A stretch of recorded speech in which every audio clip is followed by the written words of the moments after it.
So I want to go back to you getting into podcasting years ago before it was like cool or interesting. Do you remember the first podcast you ever heard that stuck with you? Yes. What was it? It was called Love and Radio, and I'd never heard anything like it because I love the radio. Like I grew up listening to the radio. My parents met working at WNYC. I was like radio. It was just what was on in our house. I have such fond sort of Proustian associations with waking up in the morning and like the radio is on and like the smell of coffee. And and I have a radio at home and I like turn it on when I wake up and I turn it on when I come home. I love the radio, especially the New York radio where we'll just open up the phone lines and be like, hey, New York, call in. I mean, it's nuts. It is so wildly democratic. I love it. But then in college, I wanted to work at the community radio station because I love that it wasn't just for students. It was also for like adults and people who wanted to make these radio shows as a hobby. And I just met the most amazing people and spent most of my time at the college radio station. And then I think it was through that someone told me about this show and they were like, it's a podcast, you have to download it. And it was called Love and Radio, which is still around. It's had ups and downs and moments where they've stopped. But at the time when I heard it, I'd never heard anything like it because when you compare it to what the radio was, you couldn't cuss on the radio. It all had to fit within hour-long blocks. You could tell sometimes they were like vamping for time because they had to fill in these chunks. And this show was exactly as long as it needed to be. They would cuss and the host, Nick Vanderkolk, would just interview people who you'd never hear on the radio. Mm-hmm. I mean, I remember he interviewed a sex worker and it was obvious they had just slept together. I think she even mentions it. She was like, oh, well, she's like, oh, have you ever been a patron of a sex worker? Before now. I was like, oh my God, this is nuts. This is wild. And there's one moment where he's interviewing a guy who runs a gambling ring out of his living room. And he pulls a gun on him at one point. Just unfathomable things what you could year not. was this podcast? 2008. Just like and the sound design was beautiful. I mean, it was just an amazing show. And I think that was my gateway drug to be like, what is that? What is this? And then it led me on my journey.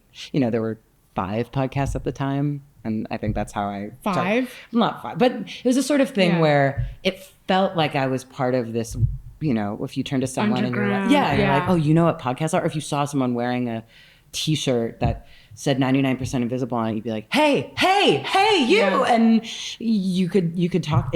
It felt like a world. It was really wonderful. It was really niche. And then I went into that world. I worked for that world and it blew up while I was inside it. So I don't think I realized until too late, like what it had become, which was kind of fascinating. So the podcast you go to work for as a result of falling in love with podcasts was 99% Invisible. Yeah. How big was the team when you got there? I was I was an intern at the time and it was so sweet. They were like, we have scraped together enough of a budget to pay you, which meant a lot, but it was like $700 a month. And so I lived with my aunt, lives in San Francisco. So I lived with my aunt and worked for 99% Invisible. It was just the host, Roman Mars, one other producer, Sam Greenspan, and intern, me.